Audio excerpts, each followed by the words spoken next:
शिव हमारे शरीर में, हमारी आत्मा में, हमारे चित्त में और हमारी व्यवहारिकता में ऐसा कोई क्षण, ऐसा कोई पल, ऐसी कोई घड़ी नहीं जाती जिस समय पर शिव हमारे करीब में नहीं रहता।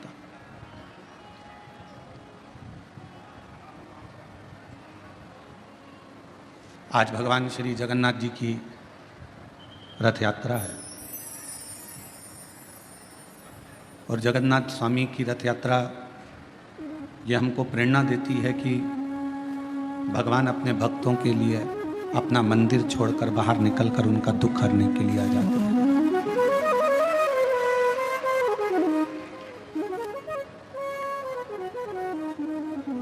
केवल एक सनातन धर्म, एक ऐसा सनातन धर्म, एक ऐसा धर्म है जिस सनातन धर्म के अंदर एक विश्वास का प्रतीक भगवान को माना जाता है।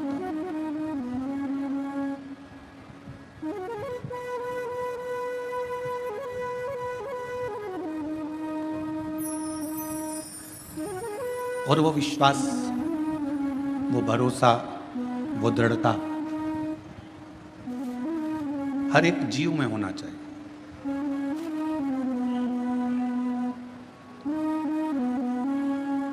जितना जितना भरोसा, जितनी जितनी दृढ़ता, जितना जितना विश्वास आपका परमात्मा के प्रति बढ़ता चले जाता है, उतना परमात्मा को आपके दरवाजे पर आपका दुख मिटाने के लिए आना ही पड़ता है।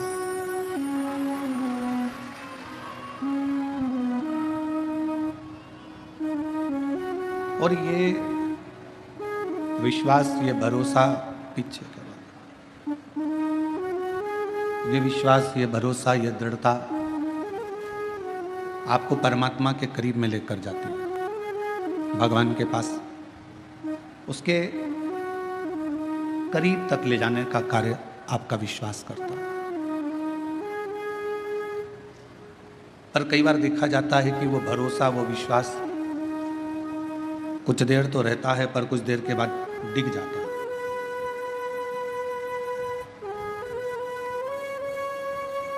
एक बार शिव महापुराण की कथा में आपको एक बात कही थी कि घर में फर्नीचर कम होगा चल जाएगा, घर में फर्नीचर कम रहेगा चलेगा, पर आपका नेचर संसार में कम नहीं होना चाहिए, वो नहीं चलेगा।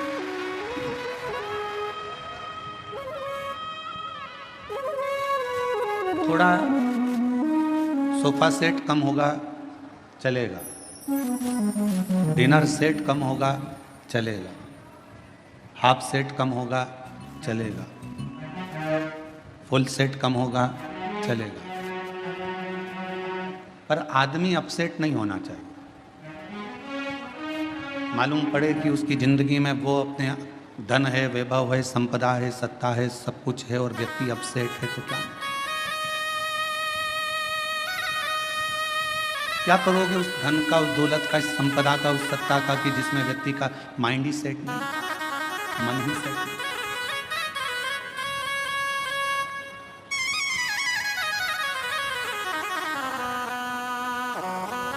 मन को अपसेट मत होने दो। जब जब मन थोड़ा सा भी डोले, जब जब मन थोड़ा सा भी विचलित हो, ये मन थोड़ा सा भी इधर उधर जाए, इस मन को शिव तक लेकर चलो।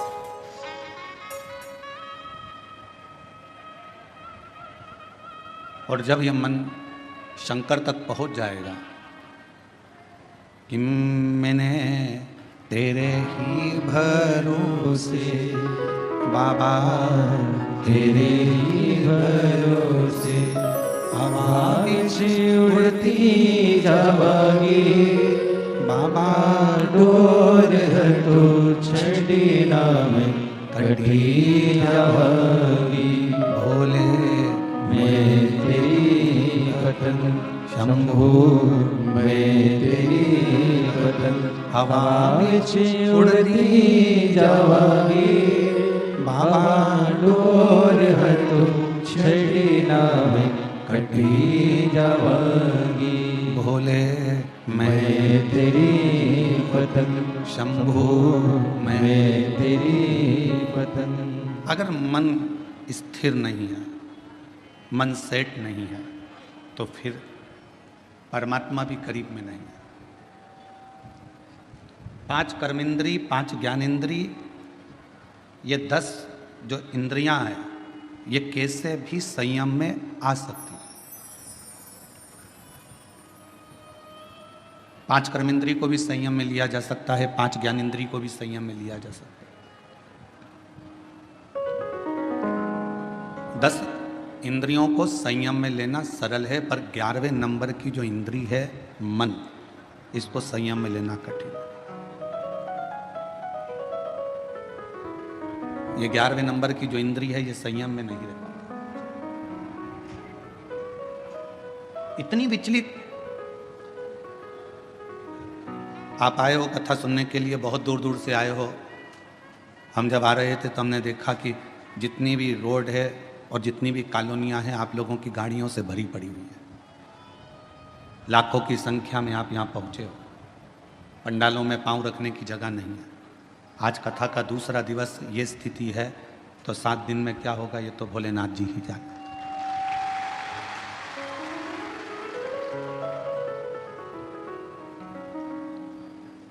अब इतनी दूर दूर से आए हो। मोटरसाइकिल वाला मोटरसाइकिल चला रहा होगा, पति गाड़ी चला रहा होगा, तुम पीछे बैठी होगी। हमारा जीजा गाड़ी चला रहा होगा, जीजी पीछे बैठी होगी, तो कंधे पर हाथ रखकर बोल रही होगी, धीरे चलाओ, कीचड़ हो रहा है।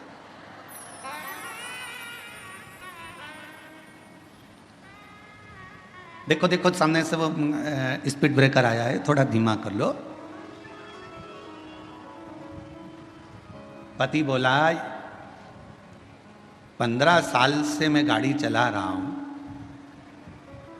और तुझे गाड़ी पर ले लेकर गया हूं, तू फिर भी मुझ पर शंका करती है। पत्नी बोली, मेरे जब शादी कर कर आई थी 15 साल पहले, तो मुझे गाड़ी पर लेकर गए थे, 3 जगह गटर में पटका था। एक बार चोट खाई हूं, उस दिन से मुझे भय लगा रहता है कि तुम कहां पटक दो, तुम्हारा भरोसा नहीं। अरे वो तो तू नई नई आई थी ना, तो तेरे को बिठा के प्रैक्टिस कर रहा। अच्छा अच्छा, फिर गाड़ी आगे चली, तुमने फिर कहा देखो कथा में जाना है, सामने कीचड़ है, थोड़ा सावधानी से, पानी फिसल जाए।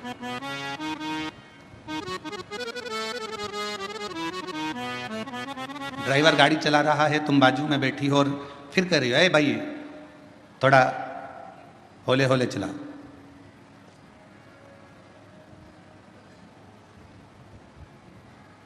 थोड़ा धीरे धीरे चला। और अगर कहीं जाना है, बहुत जरूरी काम है, तो लो कर लो कर लो कर लो कर, थोड़ा थोड़ा तेज तेज चला, लो कर, थोड़ा चला तेज चला तेज। पर तुम कह रही हो कि थोड़ा आराम से चलो, देख कर चलो, सावधानी से चलो, उस ड्राइवर को तुम साध रही हो।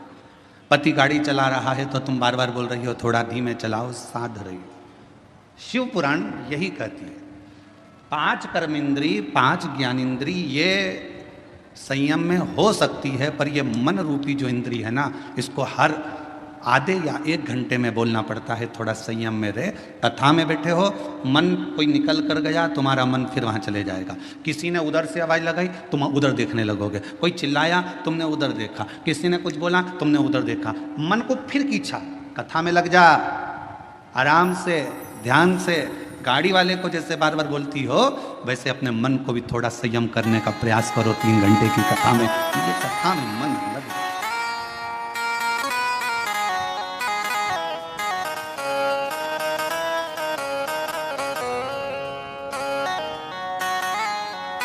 ये चित्त परमात्मा के चरणों में लगा है।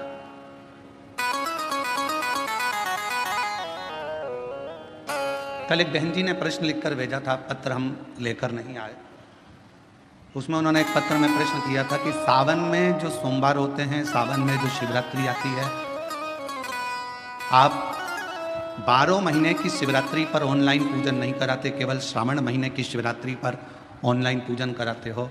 ऐसा सावन की शिवरात्रि में या सावन के सोमवार में ऐसा क्या रहता है? श्रावण की शिवरात्रि में, श्रावण के सोमवार में इतना महत्व क्या रहता है कि आप 12 महीने शिवरात्रि पर ऑनलाइन पूजन नहीं कराते, पर सावन के महीने की शिवरात्रि आई कि आप ऑनलाइन पूजन कराते और पूरा विश्व, देश, भारत देश ही नहीं पूरे विश्व में, विदेशों में भी लोग ऑनलाइन पूजन करते। आखिर क्या रहता है?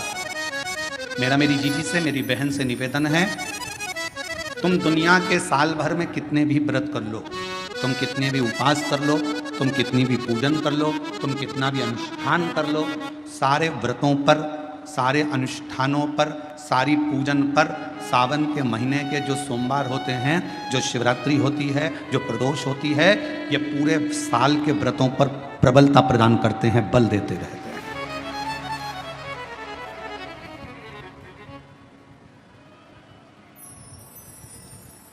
पर निवेदन है, सावन के सोमवार का व्रत करो, पर ऐसा व्रत मत करना कि तुम्हारे व्रत करने से परमात्मा को भी टेंशन हो जाए।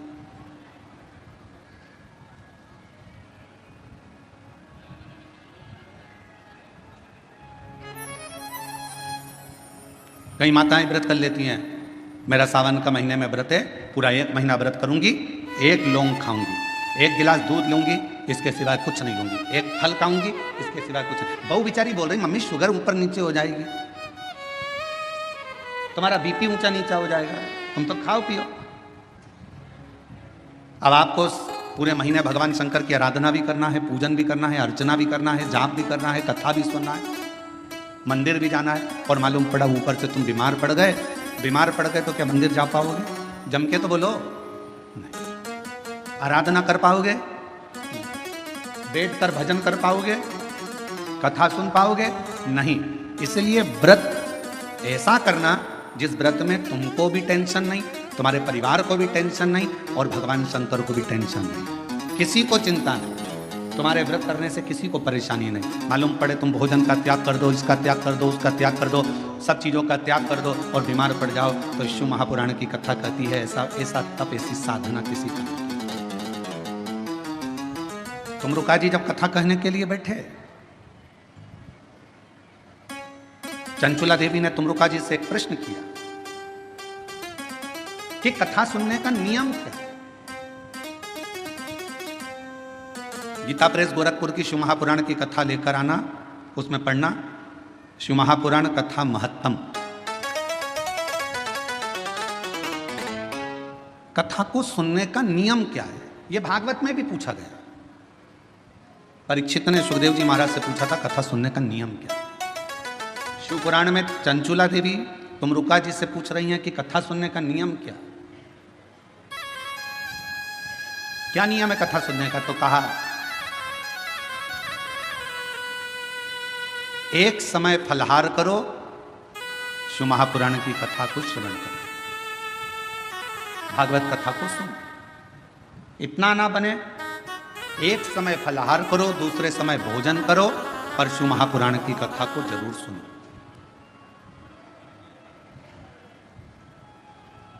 और इतने में भी काम ना चले तो शिव महापुराण की कथा में तुमरुका जी ने चंचुला देवी से कहा दोनों समय भोजन करो, पर शिव महापुराण की कथा जम के बोलो, सुनो नहीं, जरूर सुनो। और यहां तक कहा यदि इतने में भी काम ना चले, दोनों समय भोजन में भी काम ना चले, तो टिफिन लेके कथा में चलो, पर शिव महापुराण की कथा जरूर सुनो। जैसे लोगों की आदत रहती है ना, वो जेब में रखा रहता है, और जैसे ही कथा में उसकी तो आदत हर एक घंटे में उसको खाना है मल, अब उसकी तो आदत में रहता है, तो कथा में बैठे बैठे विचार करता रहता है बस जल्दी से महाराज जी भजन गाए। उसको क्या मालूम कि ये शिव पुराण की कथा में इसमें तो एक भजन भी आ जाए तो बड़ा मुश्किल है। फिर वो जेब में से एक भजन आएगा, जब निकालेगा मलेगा, जैसे ही महाराज जी भजन गाएंगे फटकी मारेगा, और जैसे ही महाराज जी कहेंगे हारा हारा, उतनी देर में तो उसने टाइम गया।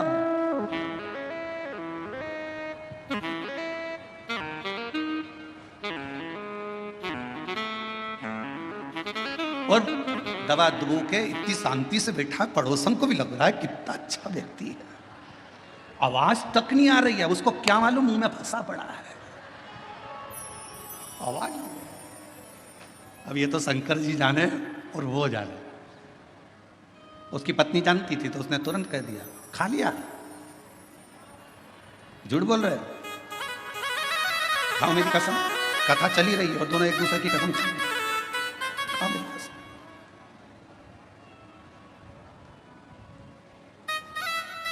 जितना मन को स्थिर रखिए, शिव तत्व की ओर, शंकर जी की ओर। और ये 10 इंद्रियां को संयम करना सरल है, पर 11वें नंबर की जो इंद्री है मन, इसको संयम करना, इसको संयम करना बहुत कठिन। ये मन बड़ा चंचल है, कैसे तेरा भजन करूं, जितना इससे समझाऊं तो नहीं।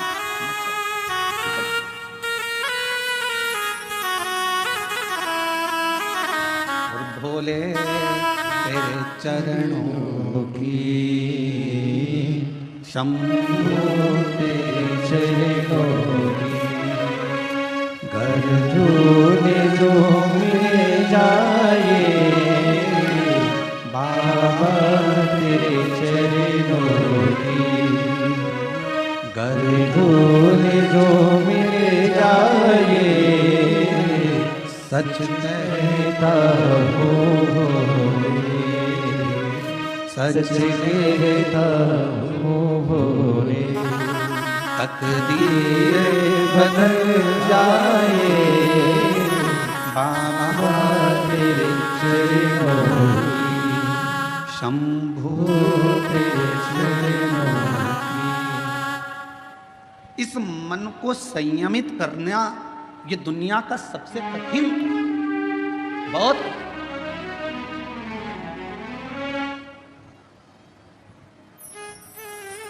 पर तुलसी बाबा ने रामचरितमानस में लिखा कि मन की स्थिरता शिव से मिलाती है। और हम शिव महापुराण की कथा के माध्यम से कहना चाहते हैं, अगर मन को स्थिर करना है तो जिंदगी में एक बार शिव महापुराण की कथा को पंडाल में बैठकर सुनो। मन की स्थिरता कैसी होती है वो समझ में। मन की स्थिरता किसको कहते हैं? अभी 10 तारीख को गुरु पूर्णिमा आएगी। सीहोर में भी 5 तारीख से 9 तारीख तक गुरु पूर्णिमा के अवसर पर 5 दिवसीय गुरु महिमा शिव महापुराण की कथा है। पूरा विश्व, पूरा देश गुरु बनाने की एक होड़ में रहे। गुरु मंत्र लेना है, गुरु मंत्र लेना है। कोई कहीं गुरु को, कोई कहीं गुरु को ढूंढेगा। पर शिव महापुराण की कथा कहती है, अगर जिंदगी में गुरु बनाना तो शिव जैसा कोई गुरु बनाना। शिव जैसा गुरु क्यों? बीमार था चंद्र, ससुर ने श्राप दिया था चंद्रदेव को कि तेरे को काया का रोग हो जाएगा, और चंद्र की काया धीरे धीरे टपकने लगी, काया खराब होने लगी, पूरी काया बेकार होने लगी। और जब काया पूरी बेकार हो गई, एकदम दुर्बल सा चंद्रमा हो गया, तब चंद्रमा आखिरी में पूरा गलने ही वाला था।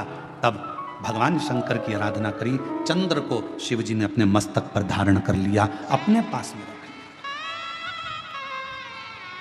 गुरु कैसा बनाना?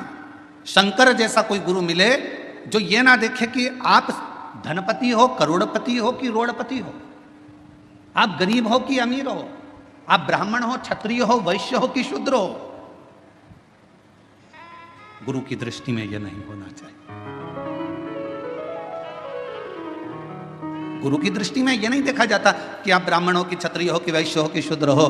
गुरु तो गुरु होता है। मेरे शंकर भगवान ने चंद्र को भी अपने पास में रखा, मेरे शंकर भगवान ने राहु को भी अपने पास में रखा, मेरे शंकर भगवान ने केतु को भी अपने पास में रखा, मेरे शंकर भगवान ने 9 ग्रह अपने पास में रखे, और मेरे शंकर भगवान ने जब भुजंग सांप, जिसको दुनिया का कोई व्यक्ति अपने पास में नहीं रखता, कौन होगा जो अपने घर में सांप को रखेगा? कोई सांप को अपने पास नहीं रखता, मेरे शंकर भगवान ने उस भुजंग सांप को भी अपने पास रखा। कौन होगा जो भूत प्रेत डाकनी पिशाचनी पिशाचों को अपने पास रखता होगा, जिसकी भाषा तक कोई नहीं जानता, जिसके बोलने का तरीका कोई नहीं जानता? भगवान 33 कोटि देवता में कोई देवता ऐसे नहीं थे जो भूत और प्रेत को अपने पास में रख ले, डाकनी पिशाचनी को अपने पास रख लें और भूत प्रेत को अपने पास रख लें। कौन थे? उनकी आवाज नहीं पहचानते, कभी वो चिल्ला देते, कभी वो अपशब्द कह देते, कभी ताना दे देते, कभी अड़भंग का काम कर देते। कोई भूतों को, प्रेतों को, पिशाचों को कोई अपने पास नहीं रखता। और शंकर भगवान ने देखा ये कहाँ जाएंगे, कहाँ जाएंगे? और उन्होंने एक बार दिल से शिव जी को पुकार लिया। शंकर भगवान ने कह दिया तुम्हें कहीं जाने की जरूरत नहीं है, तुम मेरे शिष्य बनकर रहना, मेरे पास में रहना। जिसका कोई नहीं उसका शिव है।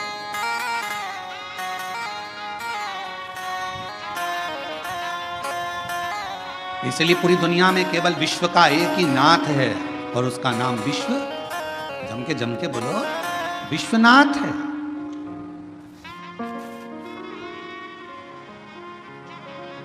विश्वनाथ, पूरे विश्व का एक नाथ।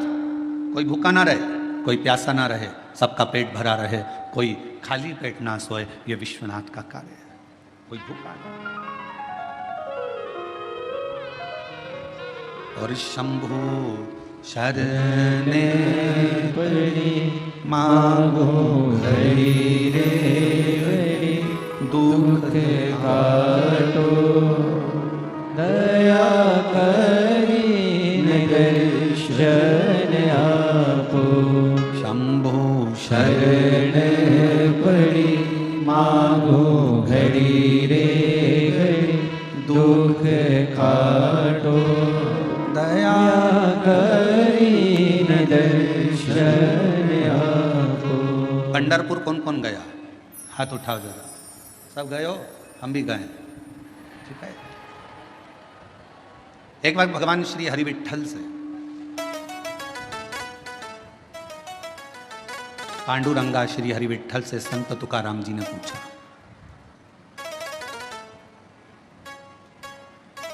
संत तुकाराम जी ने कहा, हाथ जोड़कर पांडुरंगा के सामने संत तुकाराम जी बैठ गए श्री हरि विट्ठल के सामने। विट्ठल विट्ठल विट्ठल विट्ठल।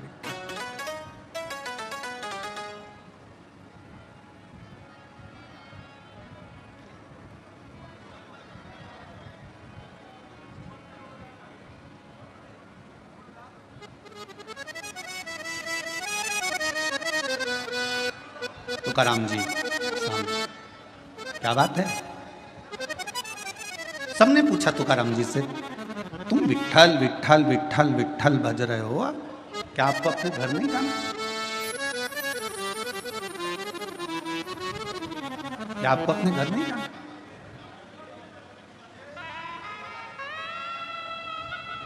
तीन दिन हो गए तुकाराम जी, और 3 दिन से संत तुकाराम जी विट्ठल विट्ठल विट्ठल विट्ठल, पांडुरंगा विट्ठल कहने लगे।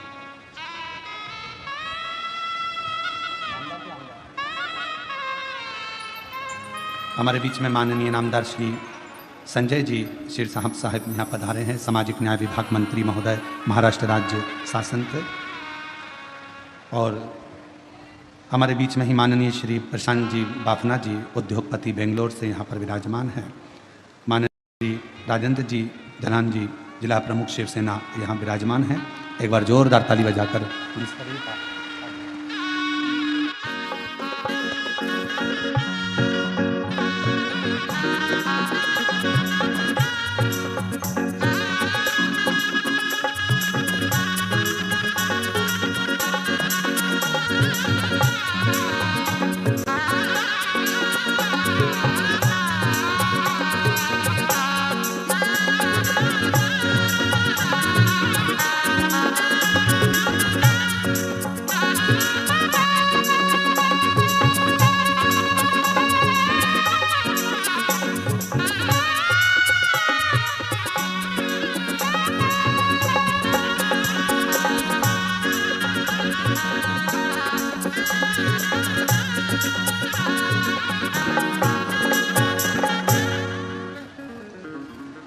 शंभु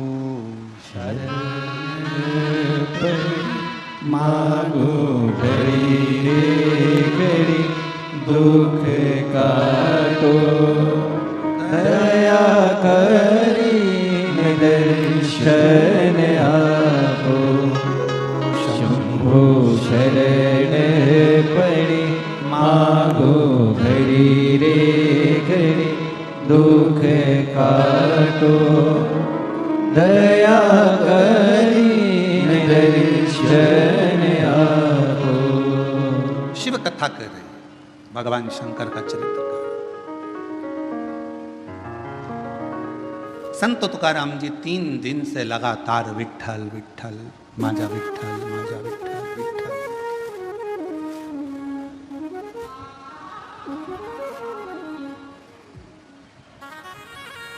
माजा विठ्ठल माजा विठ्ठल माजा विठ्ठल विठ्ठल। अब चौथा दिन हो गया। फिर संत तुकाराम जी से पूछा गया कि तुम हमेशा आते थे, दर्शन करते थे, भजन करते थे, कीर्तन करते थे, फिर चले जाते थे, पर आज 4 दिन हो गए तुम्हारे मुख से विठ्ठल विठ्ठल पांडुरंगा विठ्ठल विठ्ठल विठ्ठल बंद ही नहीं हो रहा। चौथा दिन पूरा निकल गया, 5वां दिन आ गया, माजा विठ्ठल माजा विठ्ठल माजा विठ्ठल।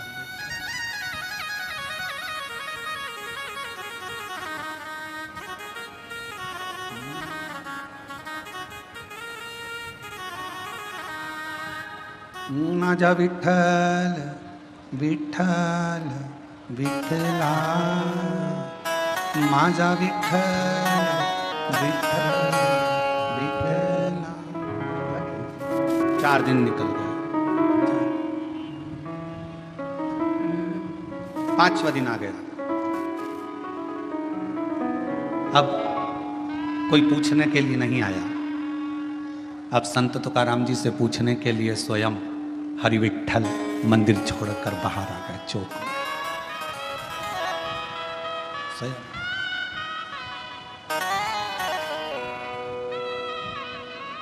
गर्भगृह को छोड़कर मेरे विठ्ठल पांडुरंगा चौक में, जिस चौक में सभी हरि विठ्ठल के भक्त, पांडुरंगा के भक्त फुगड़ी खेलते हैं, उस फुगड़ी खेलने वाले चौक में हरि विठ्ठल आए।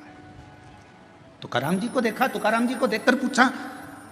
अभी तक लोग पूछ रहे थे कि तुकाराम तुम विठ्ठल विठ्ठल विठ्ठल विठ्ठल पांडुरंगा जप रहे हो, अब स्वयं विठ्ठल आकर खड़े होकर पूछते हैं कि क्या चाहता है, बोल।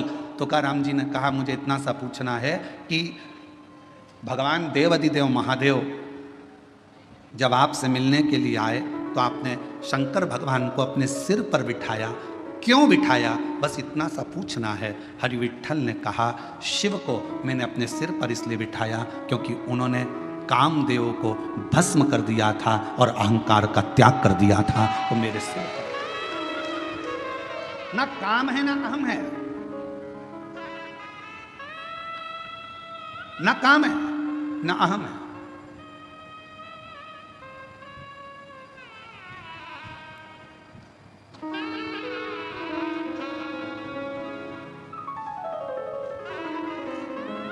एक लाइन किसी की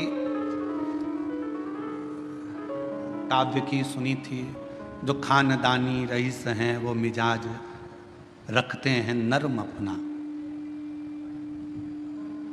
मेरे शंकर भगवान के पास में कुबेर का खजाना है, इसलिए उसको कुबेरेश्वर महादेव कहते हैं, कुबेर भंडारी कहते हैं। भगवान नारायण को भी अगर लक्ष्मी दी है तो मेरे शंकर भगवान ने दी। माता लक्ष्मी जी की मां ख्याति देवी लक्ष्मी जी का विवाह तो शिव जी से करने वाली थी, पर लक्ष्मी जी का विवाह जब शंकर जी से होने वाला था तो शंकर जी ने मना कर दिया था, मैं विवाह नहीं करूंगा। क्यों? क्योंकि ये लक्ष्मी जी नारायण को चाहती हैं, इसलिए ख्याति देवी आप अपनी बेटी को भगवान विष्णु को ब्याह दो। शिव की कृपा से लक्ष्मी जी नारायण को मिली है।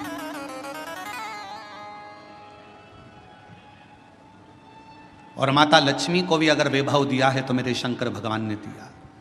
कुबेर का भंडार अगर किसी को दिया है तो मेरे शंकर भगवान ने दिया, शिव ने। और शिव की नम्रता, मेरे भगवान शंकर की नम्रता, मेरे शंकर भगवान की शीतलता, करुणा कितनी विचित्र है। कोई आया भंगेड़ी कहकर चले गया, कोई आया गंजेड़ी कहकर चले गया, कोई आया अब शब्द कहकर चले गया, कोई न कह दिया यह पशुओं का देवता है, इसका नाम पशुपतिनाथ। अगर पशुओं के देवता हैं, पशुपतिनाथ हैं, तो भगवान राम जी को भी रावण से जब युद्ध लड़ना था तो भगवान राम जी ने भी तप कर शंकर भगवान से वो पाशुपत्य अस्त्र को प्राप्त किया था। और भगवान कृष्ण को भी जब युद्ध मैदान में जाना था तो उन्होंने पाशुपत्य अस्त्र को प्राप्त किया। जरा विचार करिएगा, दुनिया के लोगों ने कहा ये पशुओं के देवता हैं, दुनिया के लोगों ने कहा ये भांग पीते हैं, दुनिया के लोगों ने कहा ये गांजा पीते हैं, दुनिया के लोगों ने कहा शिव ऐसे हैं, दुनिया के लोगों ने कहा शंकर ऐसे हैं। दुनिया के लोगों ने उनको अलग कर दिया। शिव बिल्कुल अलग हो गए, अलग सब देवताओं को मानने लगे, पर शंकर के मंदिर बंद से हो गए थे। शिव के मंदिर में जाले लगे रहते थे। पर आज की स्थिति में जब दुनिया की दृष्टि में यह आ गया कि शंकर से बड़ा कोई करुणा सागर नहीं है, तो मंदिर भी खुल गए, द्वार भी खुल गए और शिव का आनंद भी हो गया। बोल बम का नारा है। इतना धीमा बोलोगे तो कल्याण तुम्हारा है। जरा जम के बोलो, बोल बम का नारा है। सारी समस्या का हल श्री शिवाय। दुनिया की दृष्टि में आ गया कि शिव की नम्रता क्या है, दुनिया की दृष्टि में आ गया शिव की कोमलता क्या है, दुनिया की दृष्टि में आ गया कि शंकर की करुणा क्या है।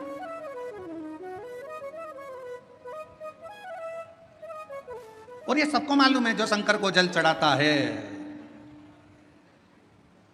उसका कल जरूर बदलता है। जिसको अपना कल बदलना है उसको जल चढ़ाना प्रारंभ कर देना चाहिए, जरूर। और तेरी कृपा का क्या है भरोसा, कब किस पर हो जाए, जरा सी हम पर कर दो, ओ जरा सी हम पर कर दो। जिस पर भी हो गई तेरी कृपा करुणा, वो भव पार हुआ, भव पार हुआ। पापी हो चाहे जितना उसका भी बाबा उद्धार हुआ, उद्धार हुआ। गिद्ध अजामिल गणिका जैसे तेरे मन को भाए, जरा सी हम पर कर दो, ओ जरा सी हम पर कर दो। तेरी कृपा का क्या है भरोसा, कब किस पर हो जाए, जरा सी हम पर कर दो। हमने कल भी कथा में कहा था, कोई पूर्वजों का पुण्य प्रबल होता है। आपके पिता, आपके दादा, आपके परदादा, आपकी माता, आपकी दादी, आपकी परदादी, आपकी धर्मपत्नी की माता, आपकी धर्मपत्नी की माता की माता, उनकी दादी, दोनों पक्ष, एक धर्मपत्नी के मायके का पक्ष और एक पति के पूरे पक्ष, ये दोनों के 71 पीढ़ी का जब पुण्य प्रबल होता है, तब किसी परिवार में एक बार शिव महापुराण की कथा हो पाती है। धन एकाग्रित करना सरल है, पैसा इकट्ठा करना सरल है, व्यापार बढ़ाना सरल है, व्यवहार बढ़ाना सरल है, पर अपने कुल में एक बार शिव महापुराण की कथा का आयोजन करना बहुत कठिन है। क्योंकि जब कोई पुण्य की प्रबलता हो, एक धर्म पत्नी का भी पूरा कुल 71 पीढ़ी, कहीं मायके की कोई शुद्ध भाव से भगवत भजन की रमी हो, कहीं इधर भी पति का पूरा कुल, कहीं परमात्मा की दादा परदादा पिता पर कोई पुण्यता होगी, तब जाकर कोई पुण्य की गुल्लक प्राप्त हुई होगी और वो फूटी हुई होगी। आज संचिति परिवार अगर इस कथा का यजमान पद ग्रहण करा है, तो देवता भी कृपा कर रहे होंगे कि ये करुणा का एक आनंद सुख है, ये मौका मिला। और शिव महापुराण की कथा करवाना कोई सरल विषय नहीं, इतनी अड़चने आती है क्योंकि शंकर की कथा है, ये कोई साधारण कथा नहीं है। शंकर भगवान विष्णु जी का विवाह हुआ, तारीख निकली, तिथि निकली, पल निकला और भगवान विष्णु का लक्ष्मी जी के साथ में, मां लक्ष्मी जी के साथ विवाह हो गया। ब्रह्मा जी का विवाह ब्रह्माणी के साथ हो गया, इंद्र का विवाह इंद्राणी के साथ हो गया। और शंकर भगवान के विवाह की तारीख निकली, तिथि निकली, समय निकला, इतनी बजे फेरे होंगे, इतनी बजे विवाह होगा। शंकर भगवान की शादी उतनी बजे हुई नहीं, जो तिथि थी, जो तारीख थी, उस पर शादी ही नहीं हुई। 15 दिन निकल गए, सारी बारात खड़ी थी। शंकर भगवान से पूछा क्या विचार है, शादी वादी करना है कि नहीं करना है। शंकर भगवान बोले मेरा पाउडर का डिब्बा घूम गया, जब तक पाउडर का डिब्बा नहीं मिलता तब तक मैं तैयार नहीं होऊंगा, और तैयार नहीं होऊंगा तब तक मैं शादी करने नहीं जाऊंगा। अब पाउडर का डिब्बा कौन सा, इंतजार करा।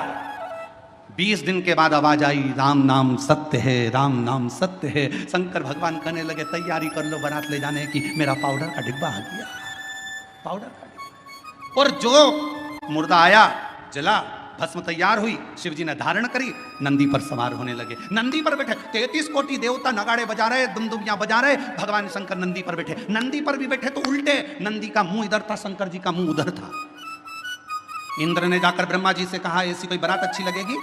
शिव जी का मुख उधर है और नंदी का मुख इधर है, जरा पूछो तो सही ऐसे क्यों बैठे हैं? ब्रह्मा जी ने जाकर कहा आपकी शादी हो रही है, कम से कम सीधे तो बैठ जाओ। शंकर भगवान बोले हमारा कोई बाप नहीं, हमारा कोई भाई नहीं, बारात कैसे देखेंगे? आगे से नंदी देखेगा, पीछे से हम देखेंगे, इसलिए उल्टे बैठे।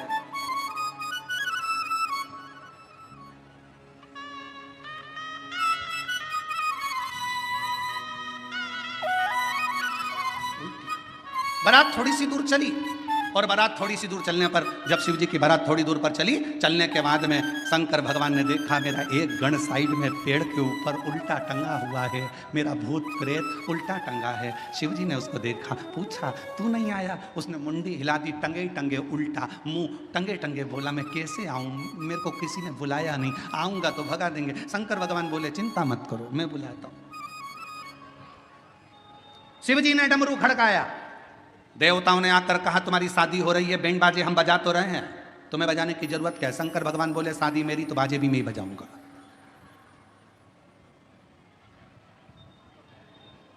आत्मनिर्भर भारत, मेरी शादी है तो बैंड में ही बजाऊंगा, बाजे में ही बजाऊंगा। डमरू खड़काया, जैसे डमरू खड़काया डाकनी पिशाचनी चुड़ैल भूत भयंकर आए, सब इकट्ठे होकर आ गए, सब नाचने लगे। देवताओं ने सोचा इनके बीच में अपन क्या नाचो, आगे चले गए। देवता सबसे आगे, बीच में भूत चुड़ैल, उसके बाद में शंकर जी। भगवान भोलेनाथ प्रसन्न हो गए, मेरे सारे रिश्तेदार आ गए। इंद्रदेव ने ब्रह्मा जी से कहा प्रभु देवता आगे नाच रहे हैं, कोई भांगड़ा कर रहा है, कोई कत्थक कर रहा है, कोई गरबा कर रहा है, कोई कुछ कर रहा है, पर भूत चुड़ैल जो नाच रहे हैं इनके नाचने का पता नहीं पड़ पा रहा कि ये कौन सा डांस है, ये समझ में नहीं आ।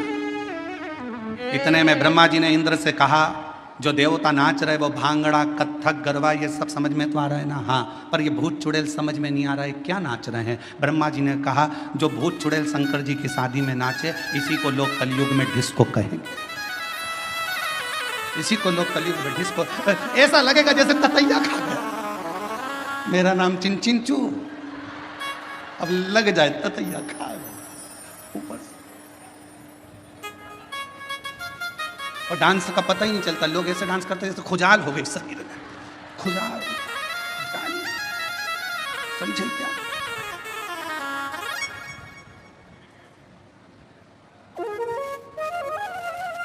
इसी को डिस्को कहें, इसी को डिस्को। अब शंकर तो शिव है, अड़भंगे, सबको साधा मेरे शंकर ने, सब। शिव के पास कोई अहंकार की कोई भी एक परिभाषा नहीं, अहंकार का कोई संबोधन नहीं। भगवान पांडुरंगा हरि विठल से स्वयं संत तुकाराम जी पूछ रहे हैं कि शिव को आपने सिर पर बिठाया, क्यों? क्योंकि उन्होंने काम को जला दिया था, अहंकार को नष्ट कर दिया था। शिव के पास ना काम है ना अहम है, शिव के पास तो केवल एक राम नाम है, उसके सिवाय कुछ नहीं, कुछ नहीं। और कलयुग केवल नाम आधारा, सुमर सुमर ही पारा। कलयुग में केवल नाम की आधार शिला को जो समझ लेता है, अहम को त्याग नहीं। दुनिया की सबसे बड़ी बीमारी एक ही है, व्यक्ति का अहंकार। शुगर की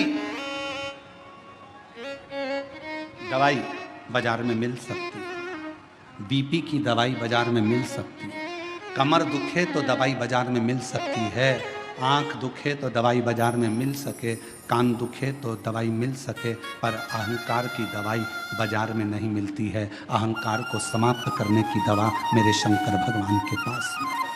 मेरे वो ना काम रहने देता है ना अहंकार रहने देता है, दोनों का त्याग करवा दोनों।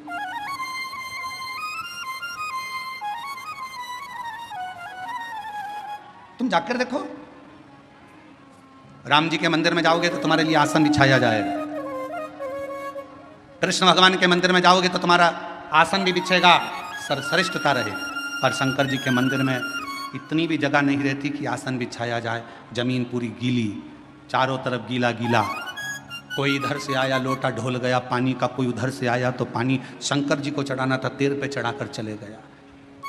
शिव है तुम कितने भी करोड़पति हो, धनपति हो, वैभवपति हो, सत्तापति हो, चाहे तुम्हारे पास में कितना भी वैभव है, पर शंकर के मंदिर में, शिव महापुराण में और शंकर जी के दरवाजे पर अहंकार समाप्त हो जाता है। वहां तुम्हारे पास क्या है क्या नहीं वो पूरा समाप्त हो जाता है। वो तुम्हारे घर पर होगा, शंकर के दरवाजे पर तो केवल एक शून्यता रहती है और वो शून्यता में शिव बसता है और वो बसता है तो जीवन का कल्याण करता है। शून्यता। बेजापुर कब आया?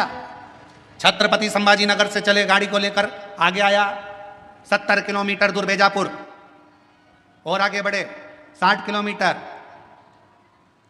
और आगे बढ़े 57, 56, 55, 54, 53, 52, 51, फिर और आगे बढ़ते बढ़ते 50, फिर 49, ऐसे चलते चलते चलते चलते चलते चलते धीरे धीरे और आगे बढ़े बेजापुर 10 किलोमीटर, बेजापुर से और आगे बढ़े, वहाँ से और आगे बढ़ते बढ़ते बेजापुर फिर 9, आप लोग बोलते जाओ 8, फिर 7, बेजापुर 6, 5, 4, 3, 2, 1, उसके बाद बेजापुर आते से ही मिलेगा शून्य। बोलो सही है कि गलत है? अरे जम के तो बोलो। बेजापुर कहाँ आया? जहां शून्य आया, जीरो आया, समझ लो वहां बेजापुर आ गया।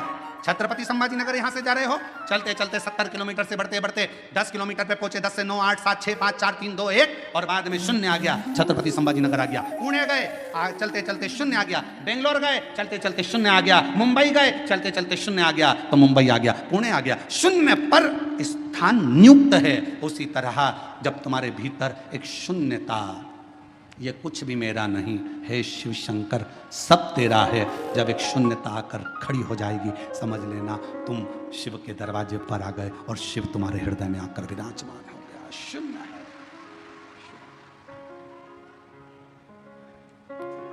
और मेरे भोले तेरा सहारा है, मेरे भोले तेरा सहारा है, मेरी नैया का तो किनारा है, मेरी नैया का तो किनारा है।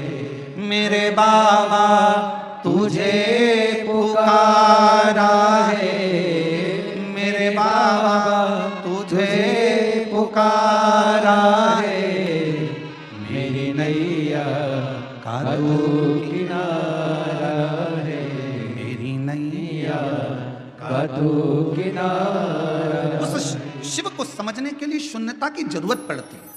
हमारे नासिक क्षेत्र में, हमारे महाराष्ट्र में प्याज बहुत होता है। बोलो सही है कि गलत है? काय की खेती ज्यादा हो रही है? प्याज की।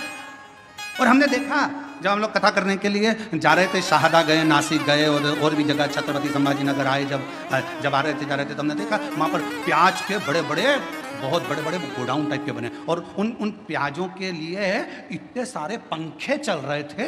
पंखे, तो हमने गाड़ी रोकी, हमने पूछा क्यों भैया ये पंखे क्यों लगाए? तो कहा ये प्याज के लिए पंखे लगाए। बोलो सही है कि गलत? प्याज के लिए पंखे क्यों लगाए? तो कहा अगर सड़ जाएगा, गर्मी रहती है तो अंदर से सड़ जाता है, तो पंखे लगाना जरूरी है। फिर हमने देखा कि एक खटिया पर एक पिताजी बैठे थे और वो एक पुष्टे से हवा कर रहे थे। तो हमने पूछा भैया ये कौन है? तो क्या हमारे बाप है, हमारे पिता। तो हमने कहा प्याज के लिए तुमने 50 पंखे लगाए, बाप के लिए एक भी पंखा। तो फिर उस गोडाउन वाले ने पूछा तुम कौन हो? हमने कहा सीहोर वाले। अच्छा मिश्रा जी? हमने कहा। उन्होंने कहा हमारा नाम लेके तुम कहीं बोलना मती। हमने कहा कसम से नहीं बोलेंगे, तुम्हारा नाम तो लेंगे ही नहीं, पक्का। वो तो आज कथा में बेजापुर में बात निकली तो बोल दिया, पर नाम नहीं बोलूंगा, और तुम बोलोगे तो बोल भी दूंगा, नाम नहीं। लगाए प्याज के लिए 50 पंखे, बाप के लिए पुष्टा। और ये चमक, ये दमक, फुलवन में महक, सब कुछ सरकार तुम्हारे पिता से तो है। बाप के लिए भी एक पंखा लगा सकते थे तो जीवन का एक आनंद प्राप्त हो जाता। ये सब बहुत बहुत विचारणीय।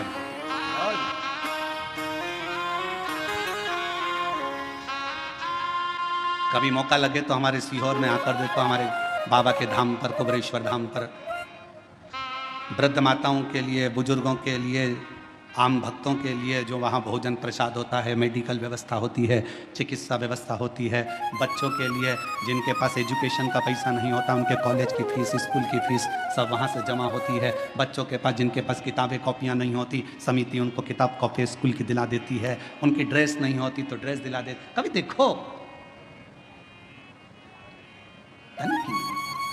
भाव की मूर्ता, सारी डिग्रियां, सारा वैभव पृथ्वी वाले देखेंगे। तुम्हारी डिग्रियां चाहे डॉक्टर की हो, कलेक्टर की हो, एसपी की हो, आईजी की, डीआईजी की, चाहे कमिश्नर की, तहसीलदार की, पटवारी की, सारी दुनिया की जितनी डिग्रियां होती हैं, इंजीनियर, सीए, सारी डिग्रियां केवल पृथ्वी पर चलेगी। वहां तो एक ही डिग्री चलेगी, तूने अपने माता पिता की सेवा कितनी करी, तूने भूखे को भोजन और प्यासे को पानी कितना पिलाया, वहां एक ही डिग्री देगी। वहां नहीं देखा जाएगा कि तेरे पास डिग्री कौन सी थी। नहीं साहब मैं इंजीनियर, नहीं साहब मैं मजिस्ट्रेट, नहीं साहब मैं इस फलाना कोर्ट का मजिस्ट्रेट हूँ, मैं इतनी बड़ी पदवी पर रहा हूँ। भगवान भी कह देगा नीचे बैठे थे, फालतू बात करना मत, नीचे चले डिग्री, ऊपर चले तेरे कर्म, कर्म के सिवाय ऊपर कुछ नहीं चलता। इसलिए फिर निवेदन, मत बुरे कर्म कर बंदे वरना पछताएगा, भगवान की आंखों से तू बच नहीं पाएगा, तू बच नहीं पाएगा। ऊपर जाते से ही कह दिया जाएगा तेरा क्या होगा रे कालिया, होगा क्या तेरा, तेरे कर्म के लेख से तुझे प्राप्त होगा कि तुझे क्या देना है। क्या कितनी सुंदर कथा है। एक बहुत विद्वान महाराज जी मर गए, बहुत विद्वान, खूब प्रवचन देते थे, मर गए, ऊपर गए, वैकुंठ का दरवाजा बंद था, सब लाइन लगा के खड़े थे। सवेरे वैकुंठ का दरवाजा खुलेगा जब सबको वैकुंठ में प्रवेश मिलेगा। वैकुंठ जाने की लाइन में महाराज जी भी खड़े थे। महाराज जी से आगे एक व्यक्ति और खड़ा था, टोपी लगाया था, जीन्स पहना था, थोड़ी थोड़ी जगह से फटी हुई थी, जोरदार जूते पहना था, चाबी का छल्ला घुमा रहा था। महाराज जी ने मन में सोचा कैसे कैसे लोग वैकुंठ जाते हैं, बता इनको वैकुंठ आना था, इनको तो नरक जाना था। सवेरे वैकुंठ का दरवाजा खुला, नाम लिया गया, आ जाओ साहब, आ जाओ साहब।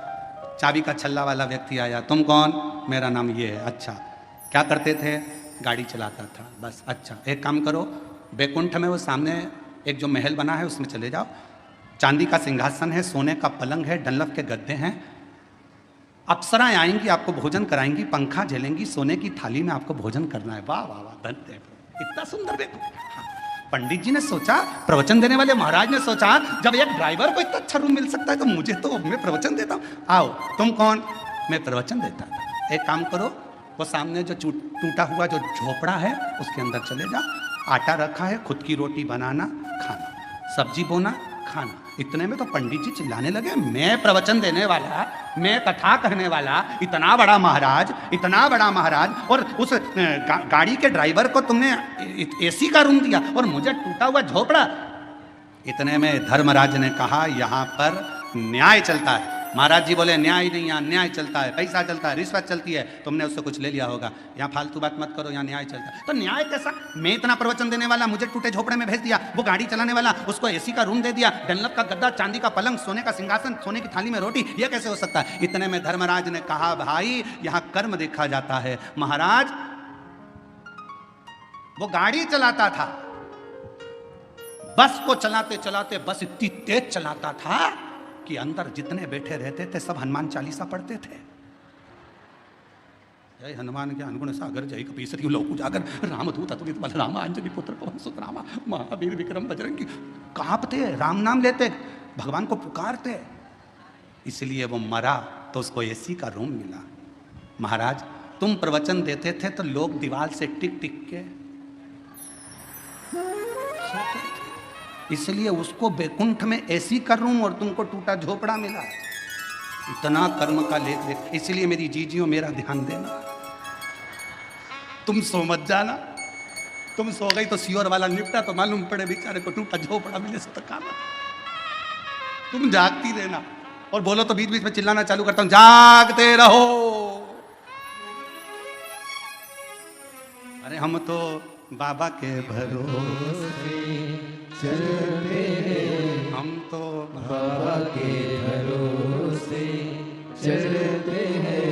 ये दुनिया वाले जलते हैं, ये दुनिया वाले जलते हैं। भोले बाबा बाबा के भरोसे चलते हैं, ओ घड़दानी दानी के भरोसे चलते हैं, डमरू वाले के भरोसे चलते हैं, काशी वाले के भरोसे चलते हैं। शिव के पास ना काम है ना अहम है।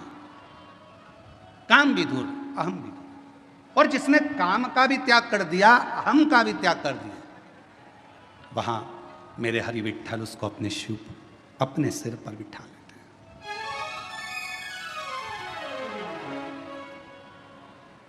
अपने मस्तक पर बिठा लेते हैं।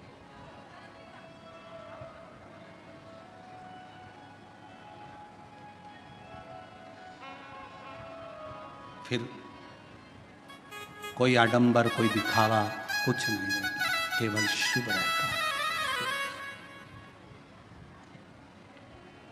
वो एक लाइन आप लोग गाते हो ना, देहाची तिजोरी भक्ति चाँच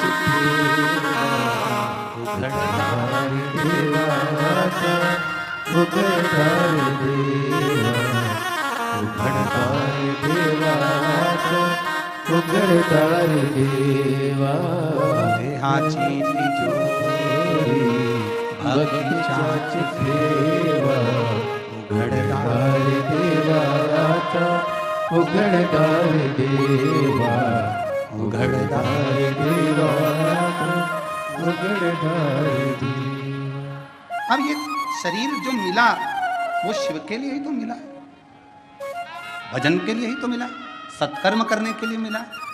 पूर्व में ना जाने कौन सा अच्छा काम किया था जो आज भगवान ने भरपेट भोजन दिया, राजसी ठाट दिया, वैभव दिया, धन दिया, दौलत दी, संपदा दी, सत्ता दी, नाम दी, शोहरत दी, इज्जत दी, घर में संतान दी, वैभव दिया, वंश दिया। ये पूर्व का कोई कर्म करा होगा, नहीं तो तुम्हारे नाम के तो कितने पैदा हुए, तुम्हारे साथ में ना जाने कितने पैदा हुए।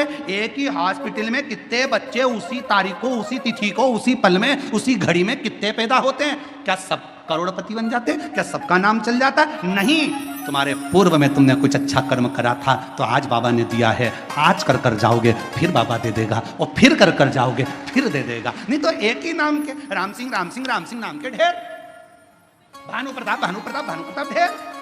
15 तारीख को जितने जन्म लिए 15 को ढेर सारे जन्म लिए। 9:15 पर जितने जन्म होंगे 9:15 पे ना जाने कितने करोड़ बच्चे जन्म होंगे, कितने लाखों जन्म होंगे।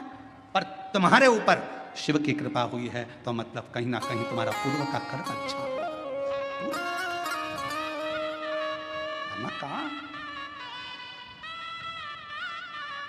कोई पिछले जन्म के अच्छे कर्म मुझे बाबा तेरा साथ मिला, कोई पिछले जन्म के अच्छे कर्म मुझे बाबा तेरा। ये पूर्व का कर्म अच्छा था, अच्छी पत्नी मिल गई, अच्छा पति मिल गया, अच्छे बच्चे मिल गए, अच्छा कुटुंब मिल गया। एक भी गड़बड़ निकल जाता तो हालत खराब हो जाती। मकान बनाने के लिए अच्छे मिस्त्री की जरूरत होती है और घर के लिए अच्छी स्त्री की जरूरत होती है। मिस्त्री गड़बड़ निकल जाए तो छत पे पानी भरा ही रहता है, और स्त्री गड़बड़ निकल जाए तो मुंह फूला ही रहता है। बहुत ध्यान देने वाला विषय। मिस्त्री गड़बड़ निकल गया, छत पे अगर ढाल नहीं दिया, सही तरह से छत नहीं बनाई, सही तरीके से मकान नहीं बनाया, बाथरूम नहीं बनाया, पानी भरा रहेगा। फिर दिन भर वाइपर से निकालते रहो और बाद में मन से कोसते रहो, ऐसा बाथरूम बनवाया, पानी नहीं निकल रहा, बता उसकी जाली में फंस गया, पानी नहीं निकल रहा, वाइपर से निकाले, झाड़ू मारे, तब जाकर पानी निकले, छत पे पानी भरा गया, निकल नहीं रहा। किसको दोष दोगे? मिस्त्री को। मिस्त्री ऐसा मिला, मकान बनाने वाला ऐसा मिला, अच्छा लेकर आना था, कैसा बनाया उसने, छत पे पानी भरा रहा है। मिस्त्री और स्त्री ये दोनों का श्रेष्ठ होना जरूरी है। मिस्त्री अगर अच्छा है तो मकान अच्छा बनता है, और स्त्री अगर अच्छी है तो घर अच्छा बनता है, परिवार अच्छा बनता है, कुटुंब अच्छा बनता है। दोनों की समता होना चाहिए, दोनों की श्रेष्ठता होना चाहिए, और ये श्रेष्ठता आपके भीतर हो। शिव कथा कर रही है, भगवान शंकर का चरित्र कर रहा है, भगवान ओघड़दानी का चरित्र कर रहा है, भगवान हरि विठ्ठल का चरित्र कर रहा है, मेरे शंकर भगवान का चरित्र कहता है, शिव तत्व कहता है। जब माँ पार्वती मैया बाल्य अवस्था में थी तब भगवान शंकर की आराधना में लीन रहती थी, आराधना। और शिव की कृपा से, शंकर की करुणा से, उनकी उदारता से पार्वती मैया के तेज पुंज से एक प्रकाश, उस प्रकाश से जल और उस जल से बेलपत्र का वृक्ष प्रकट हुआ। बेलपत्र और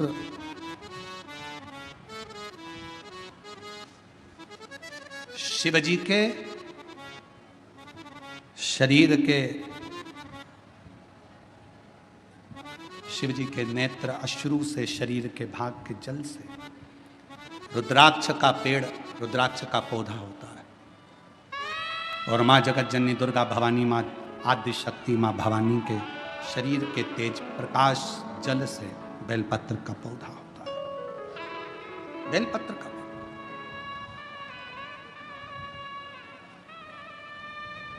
पूरे विश्व के जितने श्रोता शिव जी के, शंकर जी की पवित्र कथा को सुन रहे हैं, आपसे निवेदन,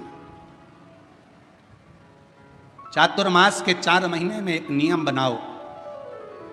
मैं ज्यादा कुछ ना कर सकूं तो 4 महीने में कम से कम 4 पौधे मैं बेलपत्र के जरूर लगाऊंगी।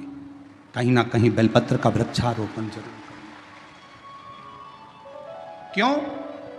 मान लो हम चले भी गए और हमारे परिवार के लोग मान लो शंकर जी की पूजा नहीं कर पाए, भगवान शिव की आराधना नहीं कर पाए, भगवान शंकर की भक्ति ना कर पाए, तो मेरे द्वारा लगा हुआ ये बेलपत्री का पौधा बड़ा होगा, कोई ना कोई इसकी पत्ती तोड़कर शिव जी को चढ़ाएगा। कम से कम मेरे कुल का उद्धार होगा, मेरे वंश का उद्धार होगा, मेरी पीढ़ी का उद्धार। लगाओ। हम ज़्यादा पौधे लगाने का नहीं बोल रहे आपसे, आपसे तो 4 महीना चतुर्मास के 4 पौधा लगाने का एक बना लो कि मुझे एक बेलपत्री का पौधा हर महीने लगाना है। और वो पौधा ऐसा मत लगाना जैसा दुनिया के राजनेता लगाते हैं, सुबह लगाते हैं शाम को बकरी खा जाती है, ऐसा पौधा ना लगाइए। बुरा लगे तो बोल देना, रे भाई हो, हमारी बात का लोगों को बुरा बहुत लगता है इसलिए अभी बोल दे रहे हैं, क्षमा मांगते हो। ऐसा पौधा ना लगाइए कि सुबह लगाया शाम को बकरी खा गई, नहीं। पौधे का ध्यान देना है जाकर। और पौधा इतना सा भी मत लगाना कि उसको पनपने में टाइम लगे। थोड़ा बड़ा करो अपने घर के अंदर, एक गमले में लगा लो, 2-3 महीना बड़ा कर कर पौधे को, जैसे एक बेटी को पाल पोस कर बड़ा करते हो, बच्चों को बड़ा करते हो, ऐसे बेलपत्र के पौधे को बड़ा करो, उसको खूब परवरिश करो, फिर उसको कहीं ऐसी जगह जाकर लगाओ जहाँ तुम अगर पानी भी ना दे पाओ तो उसको कम से कम पानी मिलता रहे और वो बड़ा होकर भगवान शंकर के ऊपर उसकी एक बेलपत्र चढ़ती रहे, ऐसा भाव रखो। पेड़ पौधे तो बहुत लगते हैं, रोज मीडिया पर भी आता है, इतने पौधे लग गए, इतने पौधे लग गए, मालूम पड़े वो पौधे फिर दिखे ही ना, तो क्या मतलब? पौधे लगाओ, ज़्यादा नहीं तो एक लगाओ पर सुरक्षित लगाओ। लगना चाहिए कि तुम्हारा लगाया गया पौधा। बेलपत्र का पौधा माता पार्वती जी के द्वारा प्रकट किया गया। बेलपत्र के वृक्ष की गणना करी गई। बेलपत्र के वृक्ष की जो जड़ होती है उसमें मां गौरी का स्थान होता है। बेलपत्र की जड़ में महागौरी है, बेलपत्र के तने में माहेश्वरी है, बेलपत्र के शाखाओं में दक्षिणायनी माता है, बेलपत्र की पत्ती में मां पार्वती है, बेलपत्र के फल में